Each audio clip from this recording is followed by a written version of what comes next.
Welcome to Cartoonist Kayfabe. My name is Ed Piscor. I'm Jim Rugg. Jim, we're going to be looking at the original art for Dark Knight Returns, but first we got some stuff to take care of. Yes, I am plugging once again October in 1976, the world's first blacklight comic, in stores everywhere. Just about sold out, but I figure one last push before the holidays. And also you can pick this up now digitally on Comixology or on my website, including the 300 plus page process guide, the making of this thing. So if you're interested in how this unique comic was made, that'll answer all your questions. Look at that for scale. Yeah. And the other piece is Street Angel Deadliest Girl Alive, ninjas on skateboards, classic superhero kind of action, and perfect for anybody, any age group, and available wherever comics are sold, put out by Image Comics. Patreon.com/Ed Piscor is where I'm serializing Red Room. Going to be some big news in the coming weeks on this baby here, man. But for the early adopters, if you want to read the comic before it hits print in 2021, $3 should get you the archive. Issue 1 is up there as of this recording, and very rapidly, the second story is going to be fully serialized on there too, man. Every Tuesday, new strips go live. But also, That's a better match. the Ed Piscor Studio Edition is in stores and available at finer comic shops and online everywhere. In fact, the Copacetic comic shop has these in stock, couple of them for $100, man. So that's a steep discount, about 30% off. These will not be reprinted, and they're going pretty quickly, man. So it'd be fun to get rid of them by 2021 as well. But Jimmy, around this time last year, Christmas to be exact, we put up the complete review of Dark Knight Returns, the Kayfabe review.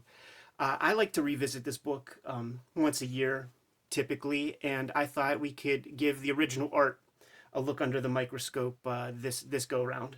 Yeah, this is one of those artifacts that, like, man, 12-year-old me could not dream something like this would ever exist. Incredible whenever they announced it to actually see this. We talk about it in our video. It's one of those books that really kind of transcends comics and changed a lot of the way people think about comics. Every article about Biff Bam Pow, comics aren't for kids. Dark Knight would be a part of that. And so seeing the original art is kind of an amazing opportunity, and especially because Lynn Varley's color is so strong on the published edition, this is a chance to kind of see the line work, the storytelling in a different way. Yeah, well said. And this was absolutely one of those things that I was wishing for, man. We've been willing the books that we've always wanted into existence, it seems, Jimmy. We are trying. And down to promotional artwork, that kind of stuff is included in here too, man. My trade paperback, it was put out, I think, by Warner Books as opposed to DC, so it could get into like bookstore distribution. And it had a version of this cover, although I think it was like airbrush, but it was this version. But I would see this kind of promotional work, and it was so... Seeing the line work here is great because it's so different than what I was used to. You know, you look at the kind of the blobby marks of the ink brush. Nobody was inking like that, at least the stuff I was looking at. You know, I'm looking at Marvel and DC at that time. It's the beautiful feathered brush lines, cross-hatching. This was like a different kind of mark making. You know, I would see this and it's almost like, what tools are you even using? This doesn't look right. It's real fun to see the paste ups and mechanicals involved in this as well. So the Cityscape is a separate piece of paper. Like there is a base mount, we'll call it, piece of paper, because this Batman is a separate piece of paper unto itself. The Cityscape is a separate piece. So these objects were paper cemented onto the board to get the nice clean edge. They used some artist tape, and this is a really fun thing to see right here, man. Let me spend a minute on the artist tape. This is a pretty common thing that you'll see in like painted comics, especially, where I think like after the fact they'll go in and they'll put that thin strip. There's a thin strip here, although this is probably, I don't know, inch wide, something like that. But that artist tape is something that you'll see a lot to clean up borders. And usually, like I say, in printed comics is where you'll notice it. So it's kind of neat to see it here with the ink, because if you look close, you can see like the under part. You can see the part that just, he wasn't too worried about it. You know, when he's drawing this stuff, these are quickly made marks. I'm sure they're well considered, but I mean, he's not like carefully inking in that border. You could tell, like, looking at the monitor, how there's, like, a nice kind of gradient with the spatter going up. But if you look close, and if I had that magnifying glass that we were talking about, you could see the actual piece of paper is cut out. The white of the page is giving you the base white here, and then it's the spatter. And they're also kayfabing it with some actual brush strokes here and there to dry brush you that transition into the black. Surprising it works as well as it does. Yeah, because it doesn't look right perfectly. But here we see, and it's just a very obvious line. Yeah, these are cartoonists who have their 10,000 hours practice in offset printing, man. Cover for the iconic cover for issue 1, and you get to see, man, just like that Art of Sin City book that we took a look at before, where he does a pretty standard base drawing, because you need to know exactly like where these feet are coming out. You need some sense of the figure to make the silhouette feel accurate. And this DC Gallery edition, they sort of did it right, man, by giving us this like really nice thick piece of vellum. I'm assuming that the original was done on a piece of vellum as well. Did you ever ink on vellum before? I have not, no. So it's for the Kayfabers at home. Imagine it's like a tracing paper that's say 5-ply. It feels just like this. It doesn't have that kind of onion skin texture. It's a little smoother, but it's still transparent. And there would be a lot of applications for inkers to, if a penciler was a prima donna, they wanted to keep their pencils, inker's going to have to ink over top of some vellum. And there's the iconic finished piece. And again, Lynn Varley from the get-go. You know, how much of this is her doing? Obviously, the concept for the composition is Miller, but I mean, how many times was this cover copied? You know, it's got to be one of the most aped comic covers in the business. And for good reason. Yeah, it certainly stands out. Jump right into the comic pages, and the first thing that is worth noting is that the paper is slightly bigger than your average comic board, and that includes the image area. So the base image area for this is about 12 inches wide by a little more than 18 inches tall, and typically the image area is 10 by 15. So he's giving himself a little bit more real estate to play with these panels. And that answers some questions that I had when I was young, because he's playing with such small panels. And then when you know that you got a 10 by 15 image area to fuck around with, you're going to start to get to the territory of drawing pretty damn tiny. Yeah, it's weird. It doesn't feel like an extra inch is going to get you all that much. It's kind of a strange size, because these are DC boards. You can see, you know, that it's printed on DC standard, well, maybe not standard, but at least boards that they produced. So I don't know. It's that's a mystery to me. Like, was this a standard size that was offered to everybody that was doing DC Comics at the time? Right. Paper for offset books. Like, aren't they all? Yeah, I don't know which books aren't offset. Some of the Costanza paste up lettering on the little sandwich boards and stuff. Really cool to see these tiny panels at this level and see what kind of actual drawing is being done there. You know, a lot more application of the brush than I think I realized, like, when you look at the final book. Stuff like this is interesting, man. Like, I wonder how that reproduced, where you get the swoop of the sun. It's supposed to be a sweltering day, so you create a little atmosphere by cutting into the circle right there. That's something that I'll steal. I believe these pages were sent to Jansen to ink and then returned to Miller. And Miller may ink a little bit more. He might be doing some of that whiteout. But the whiteout is everywhere, man. Like, Joker's face has it on the corners of the mouth, under the eyes. You see it even just in these little specks, like in the background sidewalks. It always surprises me how much, where people white stuff out, you know, where these cartoonists choose to white stuff out, because it doesn't feel to me like there'd be any difference between a speck on the sidewalk or not. Right. But, you know, you see it, like, rework this ear. You know, is it really... I can't imagine looking at a drawing like this and thinking, well, that earlobe's wrong. You know what's so funny? A lot of stuff is done intuitively. Sure. So I wonder if I go to your house and I start looking at some pages, if I'm like, why the hell did Jimmy put some white out there? That looked fine. You're probably right on that. Yeah, but it never ceases to amaze me what decisions are behind some of these choices. The inking of a bald head is something that is brought up in many a cartoonist interview, and it's way harder to do than you could imagine. You could really fuck that up, man. I fucked up a number of them, man. Go look at some of those Professor X's I've drawn. So you could see some of the cleanup with them there. Little photostat work, man, to just kind of cut down on the pencil mileage for the work that was done on this page. Man, subdividing your 16-panel grid even further. The use of the 16-panel grid that Frank Miller employed is really fun in this comic, especially when he breaks it for effect, because it's damn near perfect a good use of it every time. You really get the sense that this kid has fallen far. And then when he reaches the bottom and, most of the negative space is above him, that really sells the fact that, man, you're in a precarious position. It's going to be hard to get out of there. It's classic storytelling, and to do it in those two vertical shaped panels is really great, because that kind of panel size was something that was kind of common. I feel like people used to play a lot more with these panel layouts, but to use it for some kind of storytelling purpose. And then the lettering as like, integral part and even background design as part of the pages. Pretty nice to see that. Look at that little composition. It's almost not that different than the cover composition with that little silhouette of Batman.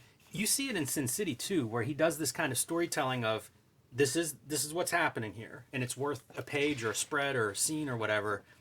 But there's not much on the page, but it works as a story device. Frank Miller can do whatever he wants, man. He sold way more units than you and I put together, so we can't say nothing. But to the enterprising comic book maker out there, when you're drawing a top-down, three-quarter naked view of a dude, you gotta work on that hand placement. It really looks like he's enjoying that. It's like, oh, I love the back cave. Exactly. My special place. Yeah, that's not a blanket, man. Just in case you make a mess, Frank. So there might be a dozen pages where they couldn't track them down, man. But almost all the key pages are a part of the gimmick. And when you see double 16 panels, that really creates that amazing rhythm that we were talking about, man. Like, you really feel it. Yeah, this was a really iconic piece for me whenever I was a kid.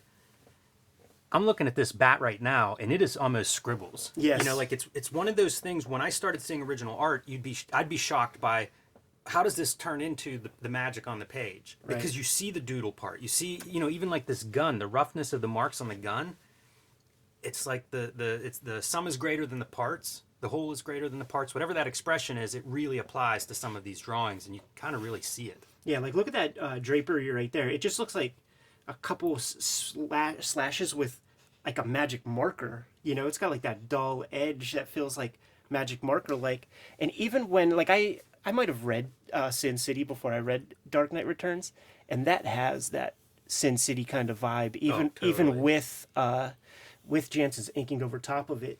Yeah, it totally does. It's cool too how much this is a wordless sequence. Yeah. We've looked at plenty of those wordless comics, but I'm looking at stuff like this. Like, where does he deviate from the close-up? Because it's extremely close-up throughout this scene, and there's like two long shots that are, I don't know if establishing is quite the right word, but they sort of are. If you were going to define what these are, they are like the establishing shot that at least shows us that's the Wayne family. Exactly. Yeah, like establishing shot doesn't necessarily need to be locale. I would also compare this to Will Eisner and some of his early spirit work, where he's so good at shadows, lights, and darks, pantomime, all those qualities. This is almost like that second generation of it, because this is really amping up that emotional mood within that kind of same storytelling style and tools, but with an edge. I'm glad you brought up Eisner, because when we were talking the whiteout earlier, when we went to MoCA, probably 2002, 2003, there was a big Eisner show, and the amount of whiteout on those pages was astounding. He has his sweatshop essentially of guys doing the initial layouts and the initial rounds of inking, and then he goes and whites everything out and turns it into a Will Eisner piece. I'm surprised that DC has not released a black and white grayscale version of this book. I know they've done line art, but Varley's colors look pretty good on there. You know what? There's a Batman Dark Knight Returns noir that is printed sort of like this, but it's like grayscale at like a 300 DPI, so it's fuzzy and garbage. I love this panel though, man, because this is the cause and effect panel where it's like operating on several different planes of time space, man, where he's knocking it down, and then you see the effect of the piece coming down, and you could almost map it out through those panels that also act as the window frame. It's a shame that page doesn't exist because of the shower, like the water effect is really good in the drawings. This is the other iconic one, right, with the X on the forehead. I feel like this is one that I looked at a lot as a kid and probably copied some of like these kinds of faces. Miller good with those shadows. This is really cool, man. Just this kind of stick figure. Dude, how much drawing or how much of the effect is left to Varley? You know, like this is a big, when you see these big half-page splash, that's a big moment, man. That's the excitement. It's rising. And yet it's not in the black and white. Keep that in mind, Kayfabers, because right at this moment you see a lot of black on the page. When we get to issue 3, I think they start to get some actual print results of what Varley's color looks like over top of the art. And you're going to see a lot of Frank Miller reworks where he just opens it up for her to just do her thing. This was something that stuck with me. Not just this panel, but throughout this book, Miller does this, where everything is silhouette, but maybe the glasses are something that are visible, or it's just a really good silhouette where it's easy to read what is happening. But I had never seen comics like that. And it was such a dramatic effect. Thinking in terms of, I wanted to make the black and white art for comics. Holy cow. How's that for scale right there, man? A little Monopoly money. And then, of course, the great lettering effects as like panel border. And I assume that's Miller's doing. When you see, yeah, it's kind of energetic and it's imprecise. It looks like a marker or something, man. That's like an ugly ass line too. Yeah, yeah, it really does look way uglier. Like when you see it in the on in black and white. Yeah, you can see it's like bleeding on some of like on the edges. I'd be shocked if that's not a magic marker. Totally, you can almost smell it. Like and those magic like the magnums, like the ones that really stink when you pop the lid and off. Smell for days later, as long as it's on your page Exactly. somewhere. Like it's gonna fill your studio. But more of that silhouette. This stuff just really left an impression on, I'm sure, a generation of us. It all reads though, man. It looks great and very effective, going from like super bright to dark. Yeah, it's really wise cartooning too. So you task Costanza with coming up with this crazy shit. You reuse it a couple of times, and then this does not look. I don't see a paste up here, so it might just be like light box, but it's perfect. It's very fast. A lot of this art looks like it's done very fast. Mm-hmm. And, it kind of has to be. I was looking at some other Miller stuff recently, and it was like Ronin and the end of his Daredevil run, and they're a couple of months apart. Right. Like, guy's not gathering any moss. Right. Yeah, but it creates a sense of urgency. There's when you're reading it, it's good for action. I wonder if the penciling, like a lot of the time it really is just in that planning stage, and then the marching orders are ink this thing like your life depends on it, to just capture that kineticism. And it's interesting is also to see the paste ups of Costanza, because they're not on every page. So is that some storytelling strokes that Miller brings in later, or is it proximity? They just don't have access to one another to letter it on the board? That's a really good point, because we know that he would do that with collaborators. So why wouldn't he do it with himself? Like once he sees that finished piece and thinks, oh yeah, we need, I can write this better, or maybe I don't need what I had written. A big part of look at that, man, we'll have a phone number. Stuff like Stephen King's On Writing, where he talks about, put your manuscript away for 6 weeks, come back to it, rewrite the thing. The cartooning version of that is draw the pages and stuff, and then go take a look at those first pages. A lot of time has passed, and it gives you opportunity. If you have that time, man, rewrite some of it. Yeah. Man, for all the lettering fans at home, right? That's how you have a letter, a word-shaped panel. So cool.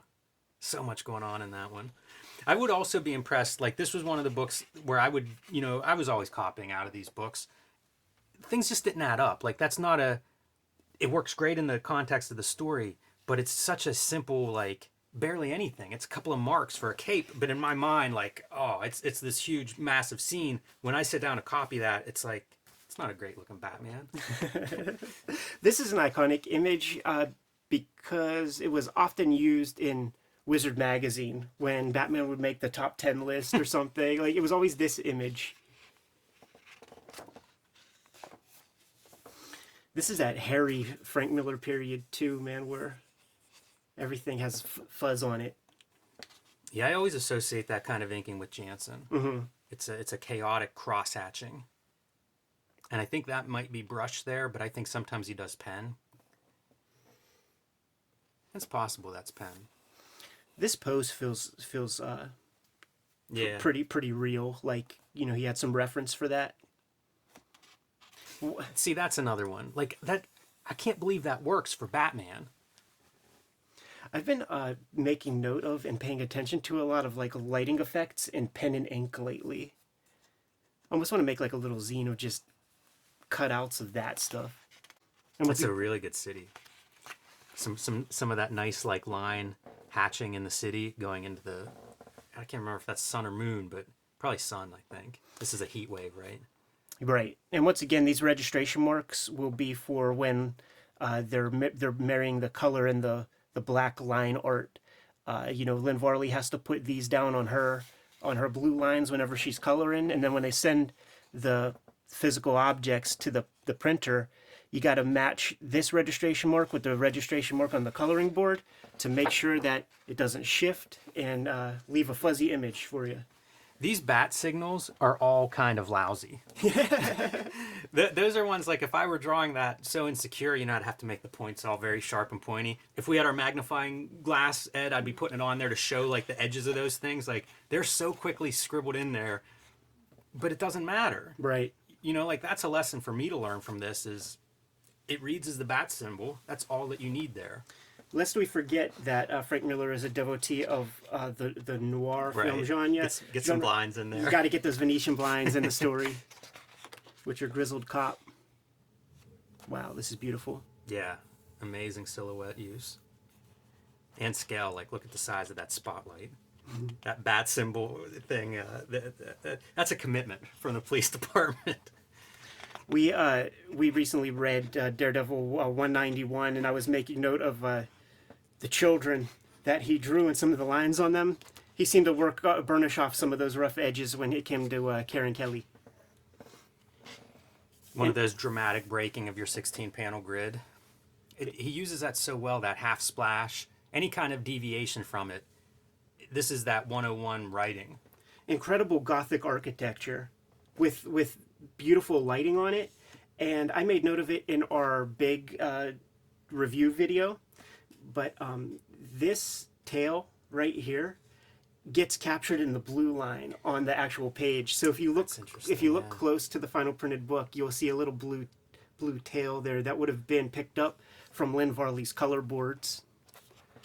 Look at this, man. I was checking this out.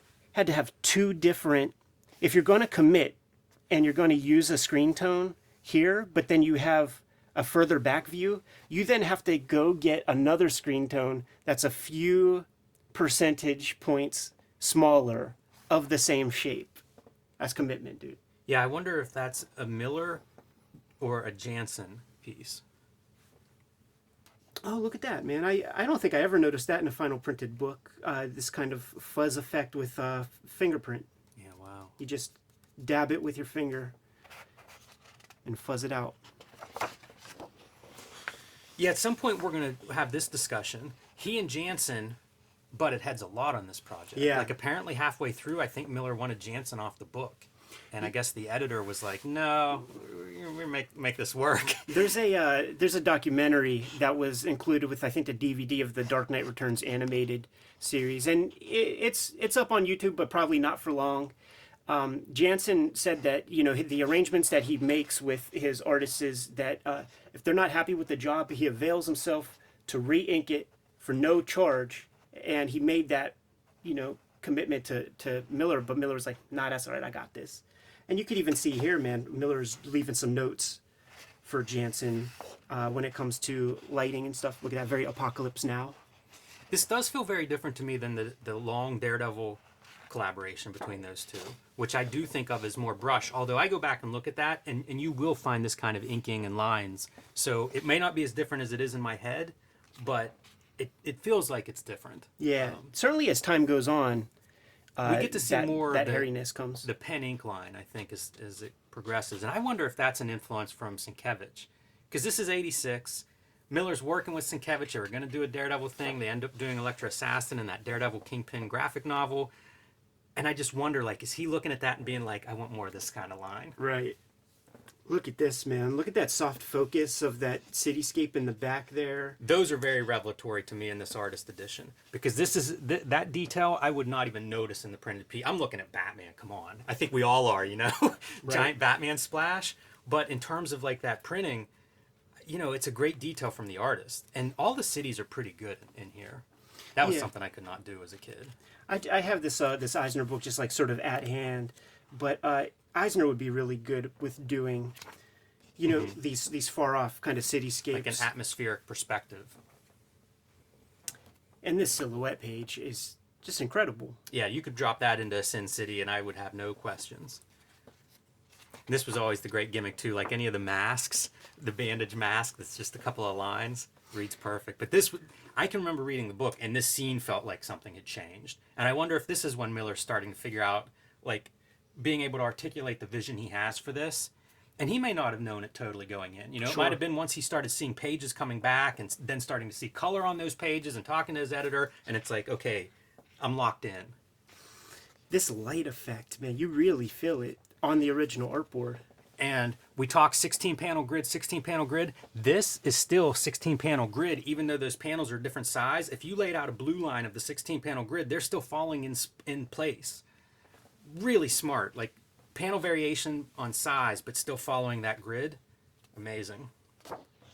Ooh. Wow. I guess he preserved the pencils, man. Maybe made Yeah.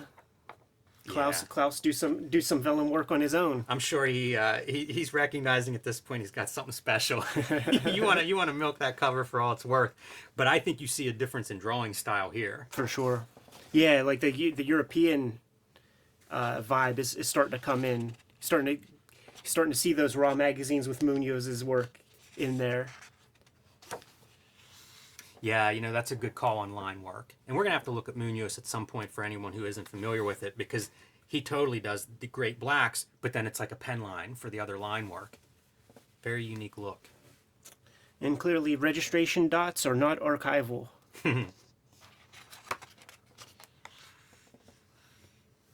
Again, break the 16 panel grid a little bit to give us some cool shots of the new Robin. Look at this page, man. Like, pretty iconic whenever you know, you get to this point. I feel like everybody loved that Robin, and we've talked about it. Seems like that's probably where Jubilee comes out of. sure. And there was before this, I think it's on the nickel and dime issues of Love and Rockets, actually the dime issues 10, 20, there'd be a sketchbook section. There was a sketchbook section with the girls Maggie in the Robin outfit, and quite sure Frank Miller caught a glance at that, because even the hair is the same. I think Miller dug it, because once you start seeing promo stuff like TCJ covers and interview covers, there's a lot of Robin, a lot of Carrie Kelly in those shots. So I think he had fun drawing her too once she shows up. And then we have our Death Wish mutants. Love it. Lawrence Fishburne had those glasses. I think it's Death Wish 3. Yeah. And they all talk with like lingo and the slang. shitty apartment, just enough props there to set the stage for the crappy apartment. Right. And of course, we all love this scene, right? Yeah.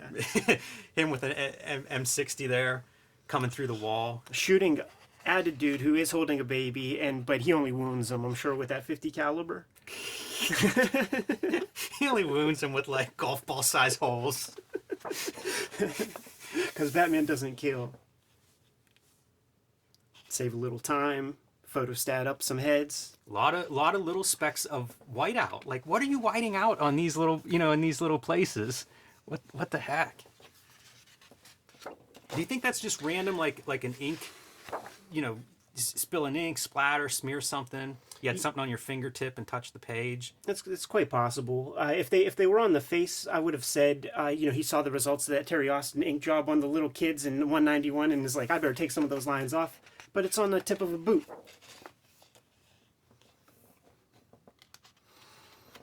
This is where we start to get to see the citizens of Gotham and how life is for them.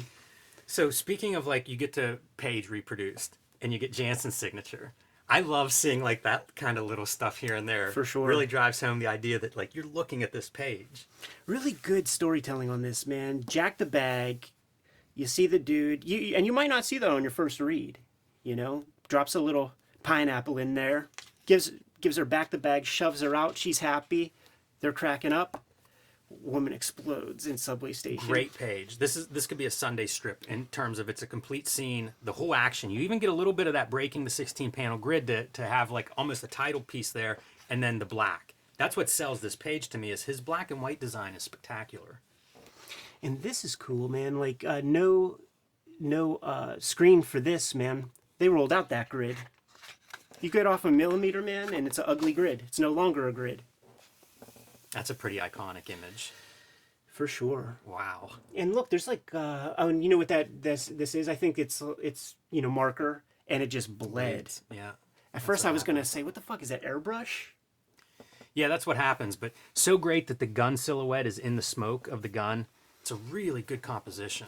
And it's cool too, man, using the fingerprint with a white medium and with ink.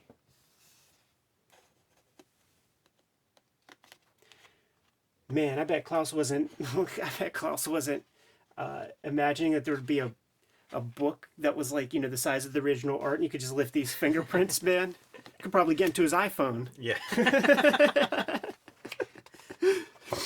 The color piece of this it made me so mad when I got this book, because I heard it, this comic talked up so much, and the color was weird off the bat to me.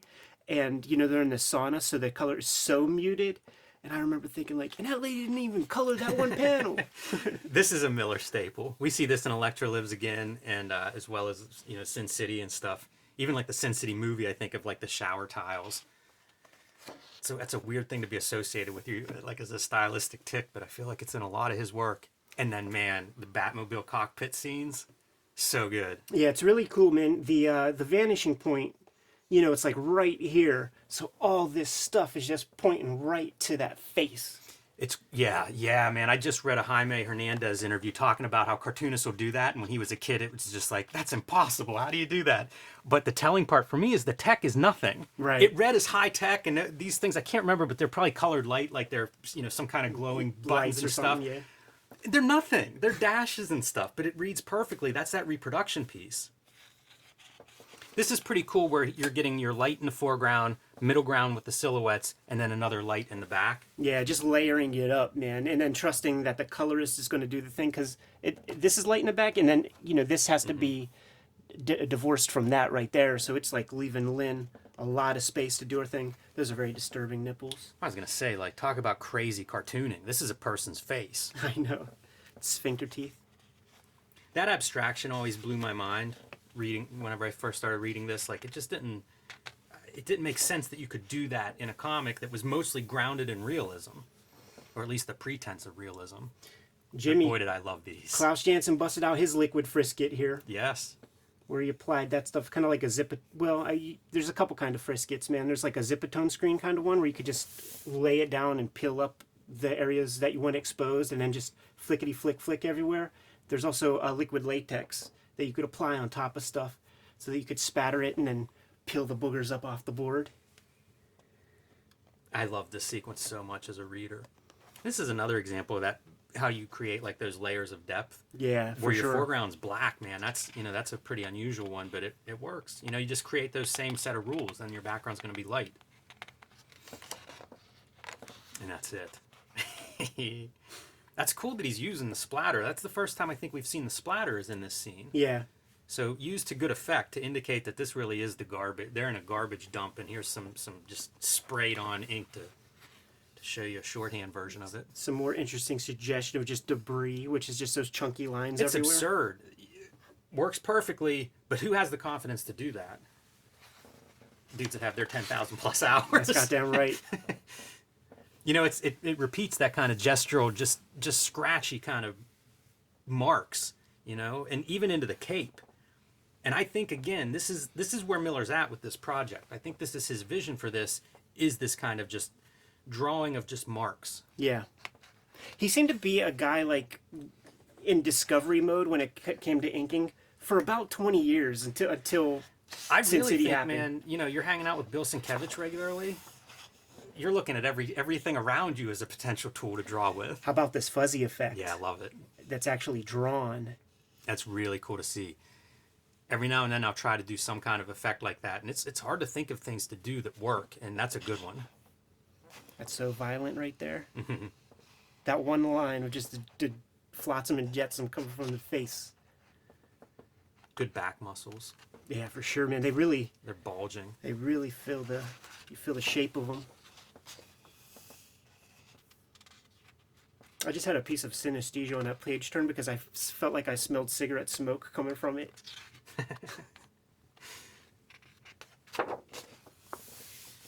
This is always a really cool a transitional sequence, man, from the American flag into the Superman symbol, basically illustrating that Superman, fascist bootlicker. Yeah, this whole page carries through some of those interesting visual motifs because, I mean, these could be prison bars, right? Sure. And then going, also the stripes and the flag coming out of those bars. This was like an iconic kind of piece of Frank Miller language, this like nondescript soldier of fortune. I think that top panel could be a 2000 AD panel, you know? Sure. Just criticize it. Like, where's Judge Dredd rolling along here? Dude, glad you said that, man, because I think a lot of his inking energy in these 80s comes from Mick McMahon's Judge Dredd. There's a certain period of Mick McMahon's Judge Dredd that is like those thick lines, the jaggedy pen marks. You know, the concepts of fascism are alive and well in Judge Dredd, so Look at this. Sense. This is nuts. That's a whole nother set of mark making again. And composition, everything is really different. And Light, if you look dark, at light, dark. like the stalactites, what are the bottom ones? I Whatever they always are, forget. they're almost like the lifelines that we're going to see, you know, at different stages in this comic. Really great though at breaking these scenes. Like whenever we cut to the White House, that's a real punctuation of like different scene, almost a different drawing style. Pretty great at how he cuts around that. And then the gel cell, just bars, grates over the windows. Yeah, man, they're playing the dozens and Commissioner Gordon's failing. Oh, dude. Can't read it. Fuck. I think it's the same. You can read the first line. I hear a nervous giggle is consistent, so I don't know if that's just a matter of adjusting it for composition. Yeah, maybe. Because that may have been lettered on the board. You know, like these are lettered on the page, so it's possible that was lettered on the page, and he was like, looks better if it's down a little. The FBI needs to go raid the house of the person that has the splash page. See, they didn't even want to be identified. No. You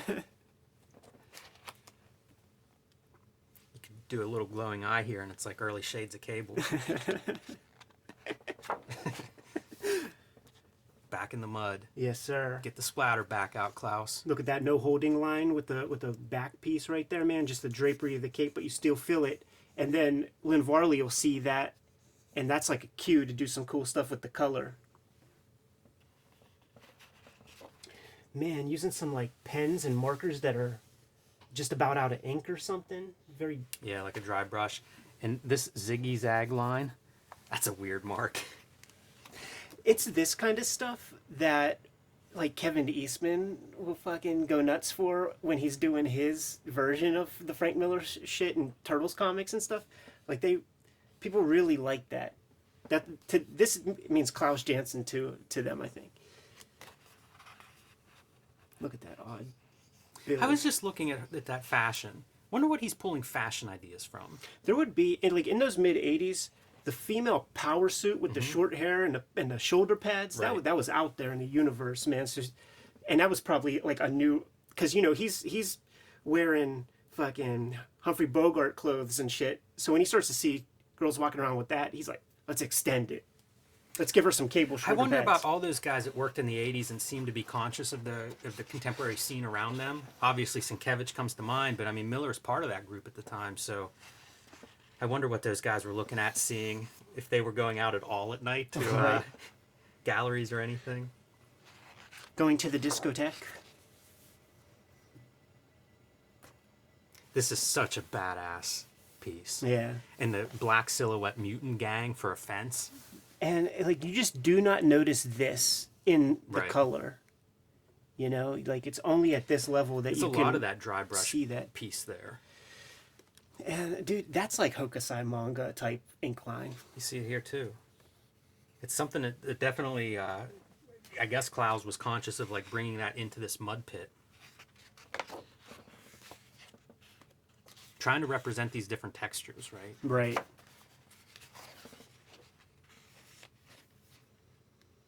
The easily swayed youth of Gotham.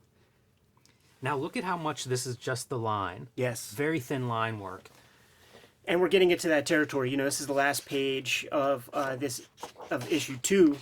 And from this point forward, we're going to see a lot of Frank Miller redrawing. And you'll notice that it's taking a lot of the light source away.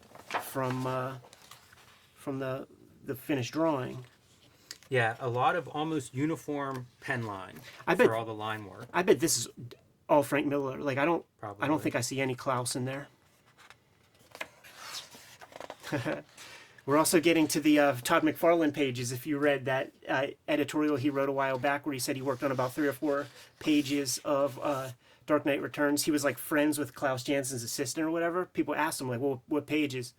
It was when Bruce Wayne was dressed up like the homeless lady. And he said that he inked when Superman comes in, busts through a wall, bunch of bricks and stuff. He inked those. And there'll be a comedic moment when we get there. You're really seeing that kind of pen line everywhere now. Yeah. That's become, I guess, the mandate. Opening up, way less black. This to me feels more in that European direction. Yes.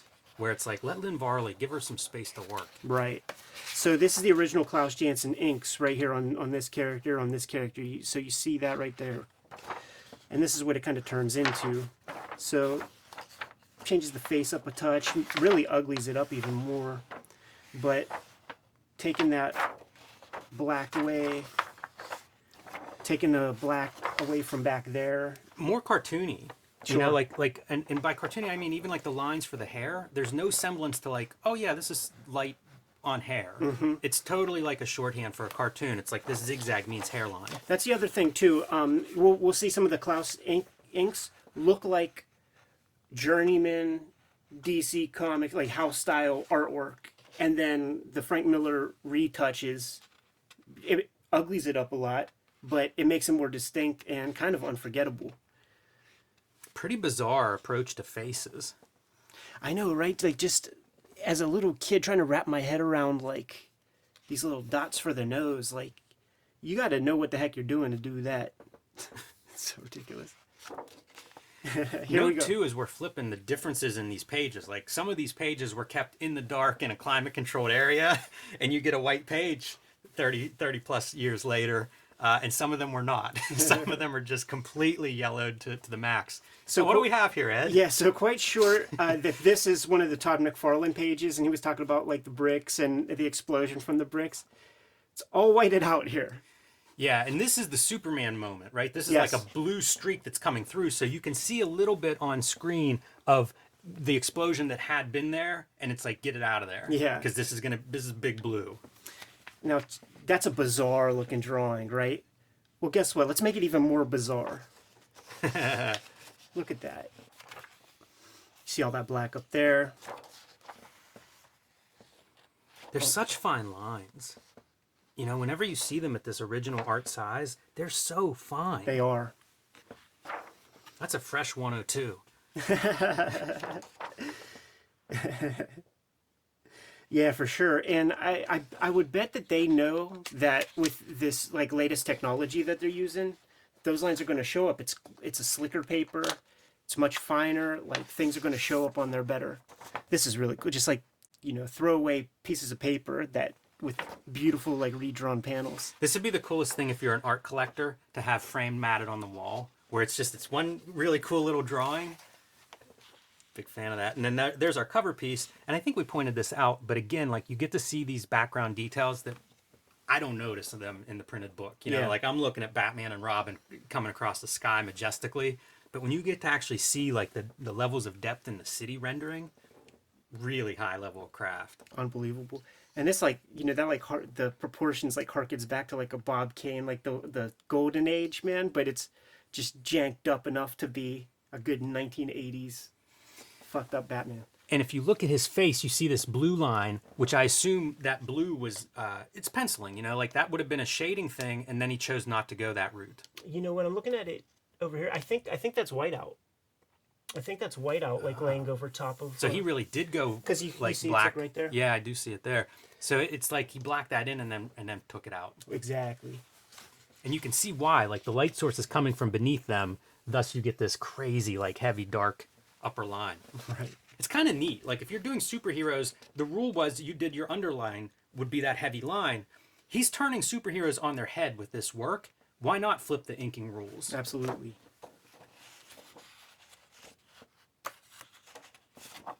There's those weird ass little bomb kids, whatever that is.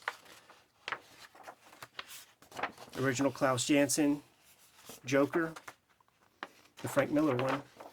And it's Yeah, this one has your Lynn Varley, you know, it's grayscaled from the Lynn Varley color. Yeah. So you get a little bit more of like the rendering around the eyes.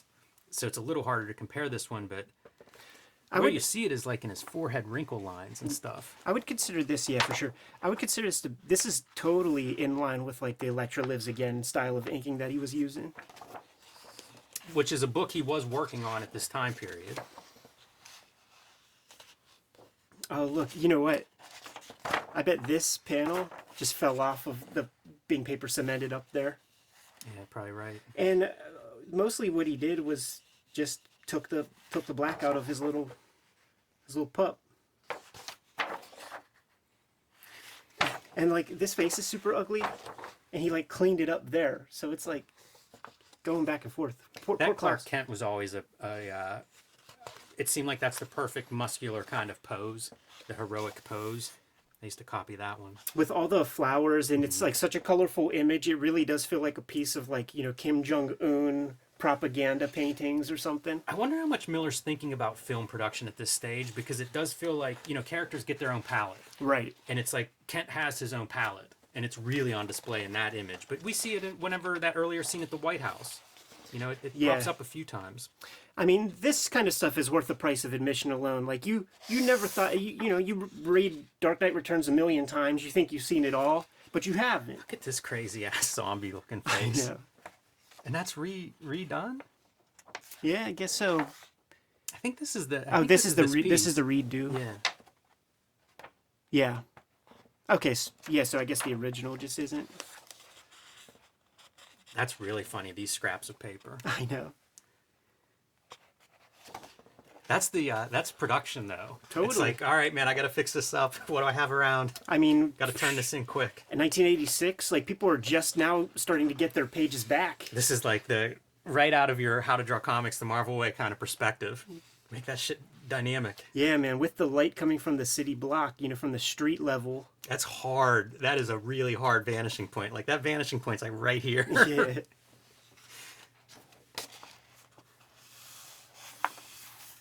I always marveled at this crowd, even in the printed book. I remember staring at that just like, wow, there's nothing there, but it reads just fine. Yeah, that's one of those details that nobody's sitting at home practicing and drawing crowd scenes, so it's once you actually get into it, and it's like, oh, I gotta figure out how to do this crowd scene. Right. Need a crowd scene in this moment. Hard edges, you know, sell the lighting.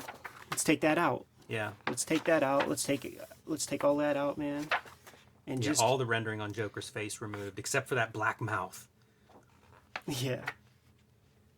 And just give Lynn space to do the storytelling in color. That looks like Buzz Lightyear. It does.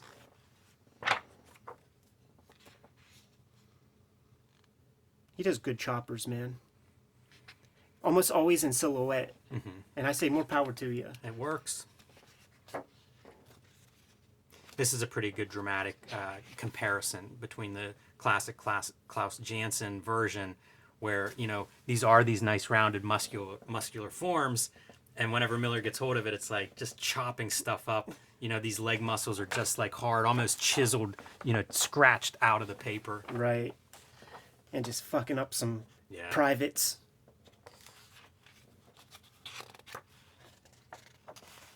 Were the Frank Miller pieces.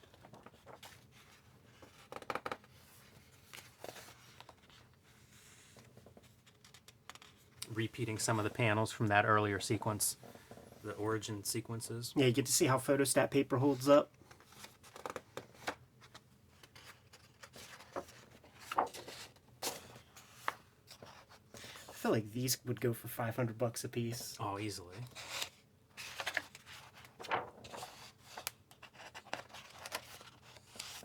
Look at this, man. The cityscape, it's just a grid of different shaped Yeah, blocks. and it repeats through that whole page. That's a Kriegstein thing. Like we're gonna have some Kriegstein artist edition stuff under the microscope in the future, and he does. They call it Gestalt theory, man, where he's pulling pieces from panel one, juxtaposing them with the final stuff to kind of create an entire whole with the page. Yeah, you don't hear that a lot. people don't talk that way a lot when they talk storytelling in comics, but it is something some artists have done, and in the past certainly.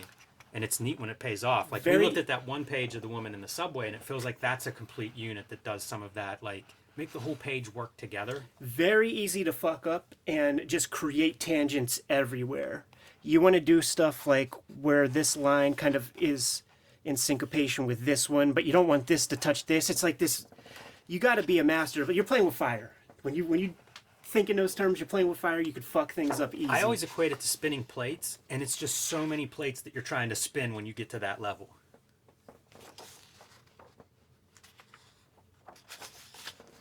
That's cool as hell, man. Just leaving it completely open. You know, it's like an ugly Toth. Yeah. And I mean the Superman silhouette. Here we go back to that kind of visual motif that I pointed out earlier. It was just so dramatic to see that. I don't know anybody else that was doing that kind of thing. Look at that roller coaster, Jimmy. The bat symbol has changed on the news broadcasts. It has, huh? He's undergone, I think his costume has changed as well. It's a small detail. Yeah, that roller coaster track is... I think we're in the Joker's mind at this point. This is like, you could use that as a way to do that Gestalt thing. Even the character designs are just... It's just a different world. Yeah. You know, you have your floating bomb children going through the air. Batman looks like he's, I don't know, 25 feet tall. You know, look how little Robin is next to him.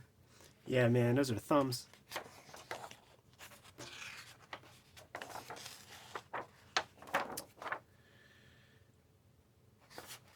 Interesting. So this time, it's Jansen who's leaving, like, room open. And Miller's like, no. I almost feel like it's contrarian. Yeah. Like an old married couple. It does feel that way. Although I think this is a different Batman costume. You know, so that's the black gloves, tights.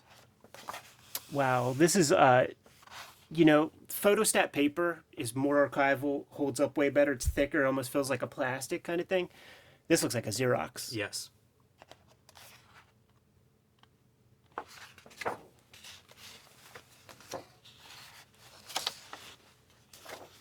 You see, once again, this is a Klaus piece, and this feels like mainstream comics in a way. It also feels like Klaus is trying to figure stuff out.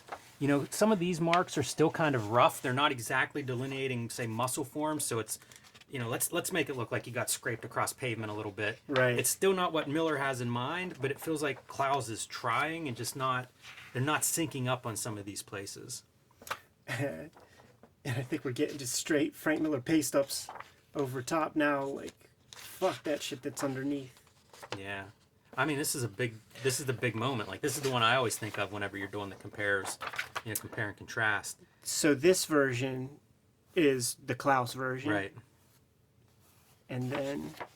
And I mean, you talk about an ugly, grotesque face, even the teeth. It's just, it's this disgusting, like, bloated...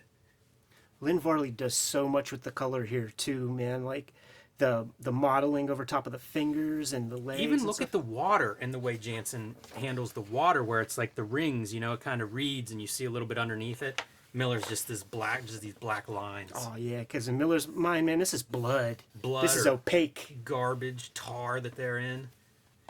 The sides are caving in on them. It's just darkness. Paper cement, not archival. Yeah, that's a good page for looking at an artist edition. There's a lot happening on that page. A lot of chemical reactions happening on that page. When I first saw this image in Wizard, I thought it was just from like Batman the Animated Series.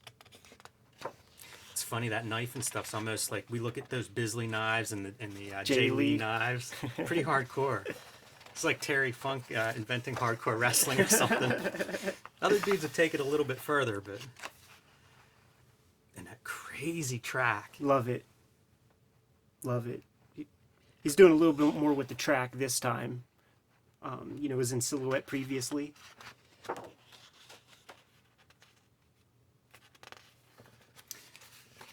Works really well. Totally, man. And it communicates a lot because it almost even looks like the trefoil of the Fallout symbol. Yeah, it does. That's what I was thinking.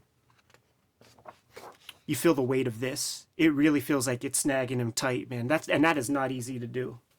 We were talking about Marvels, the Gwen Stacy Yeah. pull. Like, that's how you sell yanking a motherfucker.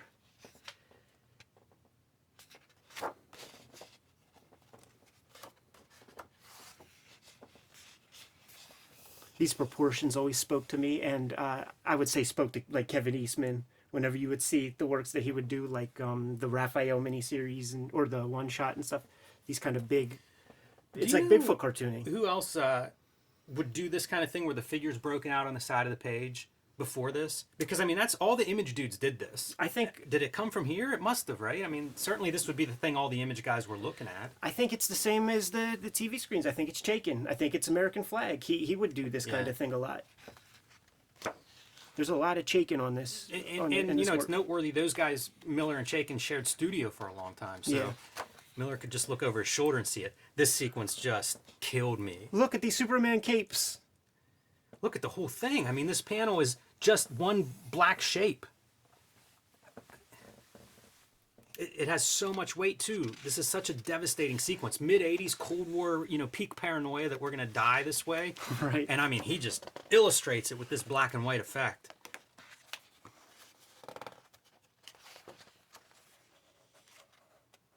That's an ominous image. Yeah, All of that shit gives you fucking chills. that's rough. A lot of hard drawing here. Like all the guys in the prison grabbing that cop. Yeah, coming through, because it's like, man, you gotta compose those faces in between bars, and not easy to do. Not easy to do. One of the more iconic shots from this book. Really interesting, really cool textures, man, because it's like it looks like a little spatter on the horse texture, definite thumbprints on there, some more what looks like magic marker. Yeah, the hatching, it's incredible how well it reads, because I would never in a million years say this is how you describe a horse, like the texture of a horse. Yeah, but it totally works, and it's this kind of stuff that those image guys like Jim Lee Scott Williams that they see after, and they turn it into like a plastic veneer. Right. That, you know, denim has this texture, hair has that texture. Yeah, no doubt. And we saw it with the cityscapes, man. Let's fuzz up and soften the focus of these receding silhouettes of these characters back there. That's pretty cool. Works great. Looks great. And tell me, dude, you do this page, man, you're drawing every fucking little brick and piece of garbage and Pringles can and stuff. Black. Also, how big is that thing? You know, like that horse is so massive. I would have had a much larger, you know, like bleed. Like everything is almost right at the edge of your trim line. That's incredible. It's a bold image. And you can see this is another one where Miller redraws a few of these things. You know, a much more haunted, eyes sunken in kind of Commissioner Gordon, or ex-Commissioner Gordon.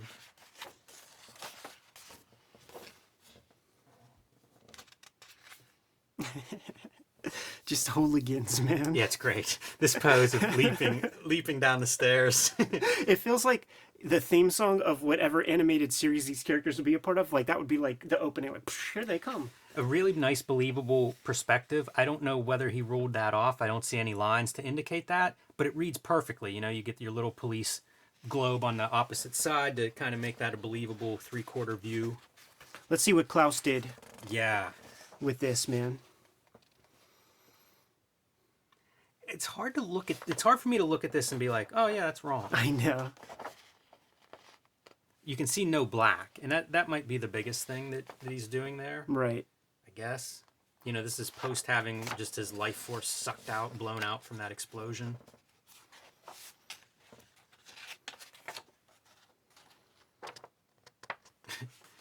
That's an amazing distortion of a Superman, of a figure. Yes. So bold. What a bold choice. I think that this was gave Miller permission to basically draw however he wants to draw, because he's really doing some stuff in this that, you know, it's cartoony. It's really outside of the norms of what you would expect out of a Marvel DC book at the time. And I mean, it obviously changed comics. And I think it was just like permission to like, yeah, I can just get really into the drawing, the line, the cartoon, distortion, whatever he feels like doing as he continues on. Jeanette Kahn gave an interview about this time period. She said that she sort of went to the publishers and went to the bean counters and said for them to essentially prepare for failure. We have to fail a little bit because we have to try some things. Marvel's eaten our lunch and we have nothing to lose. Let's play around. Let's do some stuff within reason. We understand these are licensed characters and everything, but let's put some cards on the table and try some new things. Some of it's going to work. Some of it might not. Are you prepared to do that? And, Ronin comes from that, and then ultimately Go back the story. to that spread. Yeah. I just want to point out the use of black to indicate kind of like flashbacks in the moment. Even like this panel, because this is all, these characters recalling what happened. Any of the panels that have the black, that's the moment. That's the stuff happening. Even this simple one where it's like there's no black in this scene except for the crowbar. It's cartooning 101. It's, in black and white art 101. I got to visit this page before this book came out. Looks like they take care of it wherever it's been living. Was hanging out in a dude's framed in a dude's dining room. How was I supposed to eat that steak dinner when that thing was staring at me, man? That's incredible. I just want to look at the art. Yeah, I'd be just food rolling down my chin as I stare at the wall.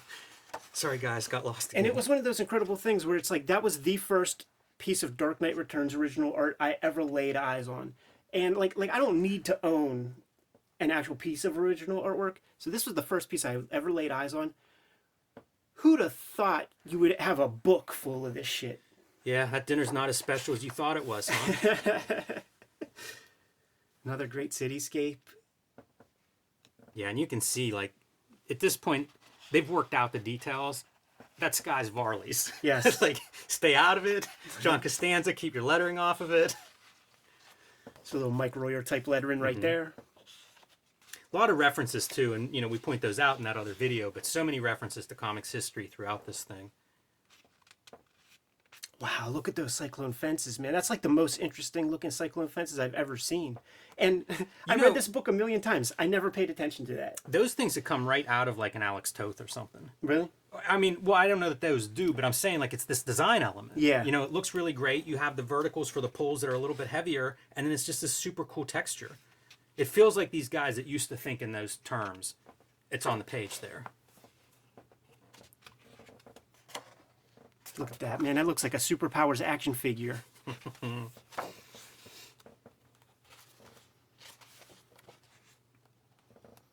Man, whenever he would go big, it always felt like, it was like, here's Kirby doing Batman. Yes.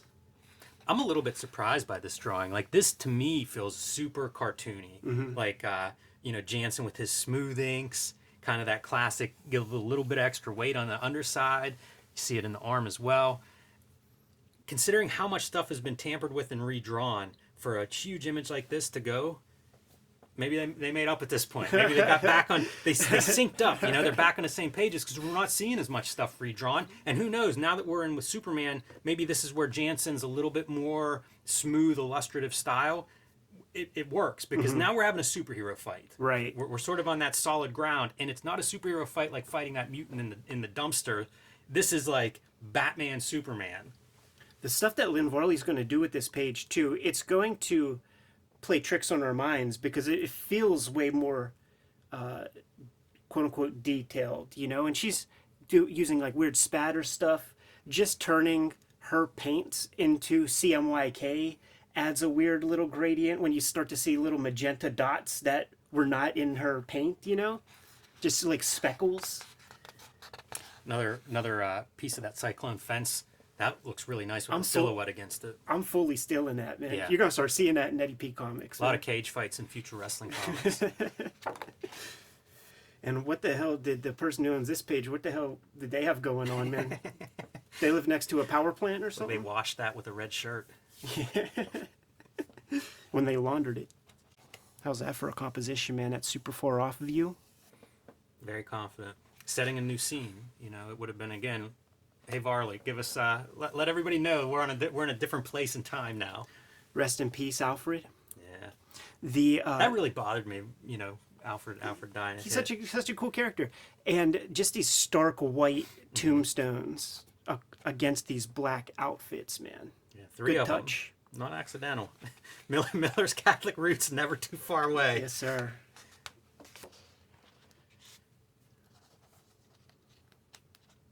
They're so stark, these pages. I look at these and I think like, well, we're getting to the end. Is this a deadline crunch? But also it's like it's a funeral. Like everything is just really hard black and white and there's not much extra. And again, man, this has probably informed some of the stuff that goes into Electra Lives Again. You know, these wide open spaces. Look at that skullet. I think it was on a reread for last year where I was like, holy fuck, I didn't realize Green Arrow was in that panel. He's complicit. And then some of the cool bonus stuff. A little bit of airbrushing here.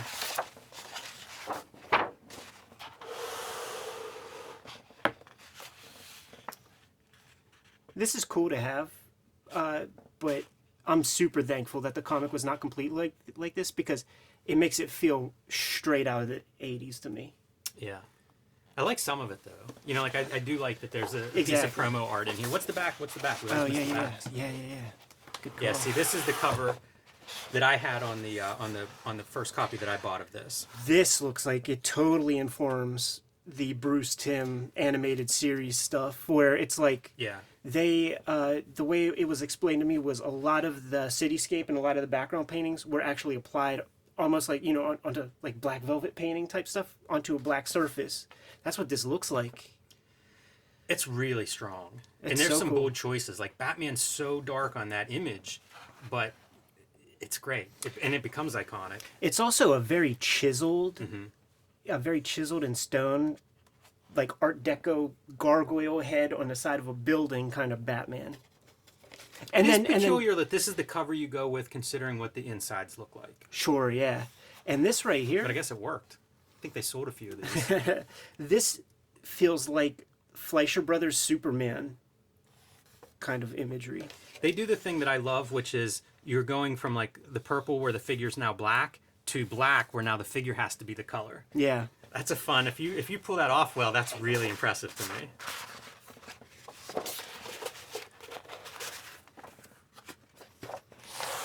And then your contents of what we're going to see over these next several pages.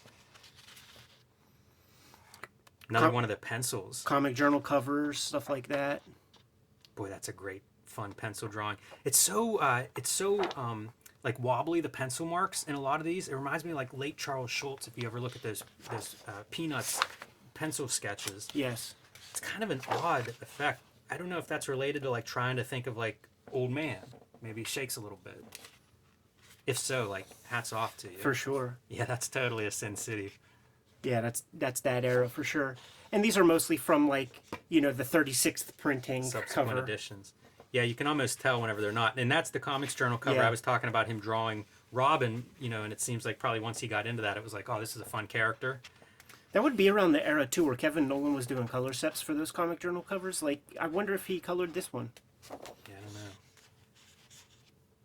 I do love that line style. You know, like this is one that's obviously a newer version. And I like that original line style. On Dark Horse Artboard. Blasphemous. What is that? Something called Fanboy. Sergio Aragones? Kind of, what was Fanboy? Yeah, I don't know. That looks like Sergio, right? Yeah, it does. Some of those panels. Weird. Couple pages from that.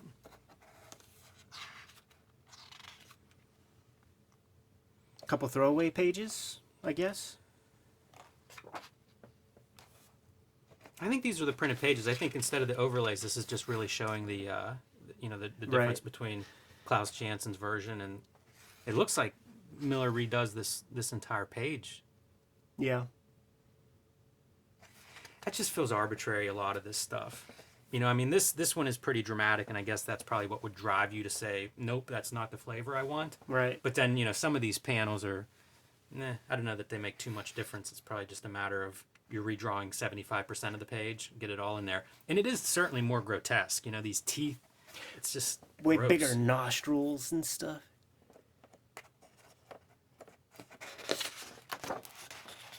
And if just in case if you don't know, The creator's going to give you a little bio.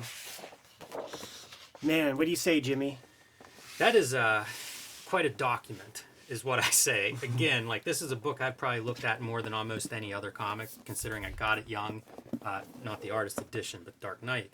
And being able to see the original art now it's a new way to look at it. Even these gallery editions, I think they printed a suitable amount of these up that if you like it, if you want it, you could probably find it, man.